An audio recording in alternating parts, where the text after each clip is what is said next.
প্রায় প্রতিটি সিরিজেই একই চিত্র, দলের মধ্যে নাম, পরিচিতি আর পুরনো বিশ্বাসই যেন মূল যোগ্যতা। না থাকুক সাম্প্রতিক ফর্ম, না থাকুক ইন্টেন্ট, তবু বারবার স্কোয়াডে সুযোগ পান নির্দিষ্ট কিছু ক্রিকেটার। অথচ সাব্বির, সৌম্য কিংবা মাহিদুল ইসলাম অঙ্কনের মতো খেলোয়াড়রা পড়ে থাকেন উপেক্ষিত। বাংলাদেশ টি-20 দলে কি তাহলে চলছে পক্ষপাত আর ব্যক্তিকেন্দ্রিকতা? সময় এসেছে এই প্রশ্নগুলোর মুখোমুখি হওয়ার। বাংলাদেশ ক্রিকেটে দল নির্বাচন নিয়ে বিতর্ক যেন নিত্যদিনের ঘটনা, বিশেষ করে টি-20 ফরম্যাটে, যেখানে দ্রুত রান তোলার দক্ষতা ও পাওয়ার হিটিং সবচেয়ে গুরুত্বপূর্ণ।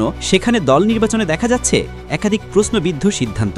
বারবার ব্যর্থ হলেও স্কোয়াডে আছেন মেহেদী হাসান মিরাজ, আর টি-20 স্ট্রাইক রেট 100 নিচে, অথচ তাকে খেলানো হচ্ছে 4 নম্বর পজিশনের মতো গুরুত্বপূর্ণ জায়গায়, যেখানে একসময় সাব্বির রহমানের মতো এক্সপ্লোসিভ ব্যাটাররা খেলতেন। শুধু ব্যাটিংই নয়, বোলিংয়েও মিরাজের অবদান টি-20তে গড়পড়তা। অলরাউন্ডার হিসেবে বিবেচিত হলেও এই ফরম্যাটে তার কার্যকারিতা নিয়ে বড় প্রশ্নই থেকে যায়।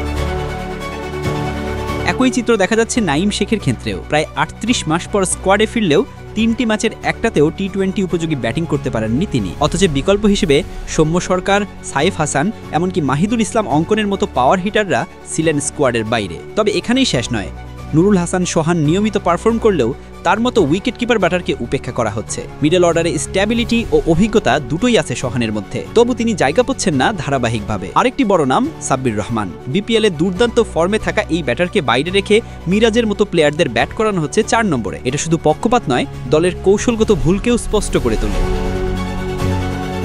অন্যদিকে তানজিব তামিম ও পারভেজ ইমনের মতো তরুণদের নিয়ে দল পরিকল্পনা করছে, তবে এক্ষেত্রে সঠিক সময় ও সুযোগ দেওয়া দরকার। শুধু ঘরোয়া লিগে রান করলেই দল নয়, টি-20 ফরম্যাটের জন্য খেলোয়াড়ের মানসিকতা, ইনটেন্ট এবং পাওয়ার হিটিং সামর্থ্য বিবেচনায় নিতে হবে। দল নির্বাচন নিয়ে এই ধারাবাহিক পক্ষপাত ও ভুল সিদ্ধান্ত যদি চলতেই থাকে, তাহলে সামনে আসন্ন এশিয়া কাপ ও টি-20 বিশ্বকাপে বড় সমস্যায় পড়তে পারে বাংলাদেশ দল। এখন সময় ফর্ম, ফিটনেস, ইনটেন্ট আর ম্যাচ ইম্প্যাক্টকে গুরুত্ব দিয়ে স্কোয়াড গঠনের। মেহেদী মিরাজ কিংবা নাঈম শেখির জায়গায় যথাযোগ্য প্লেয়ারদের সুযোগ দেওয়া উচিত। সোহন, সৌম্য, অঙ্কন কিংবা সাব্বির, যারা ফর্ম ও কার্যকার, তাদের নিয়েই সাজানো হোক টি-20 ভবিষ্যৎ দল। দলের প্রতি সুবিচার না হলে ভক্তদের হতাশা শুধু বাড়তেই থাকবে।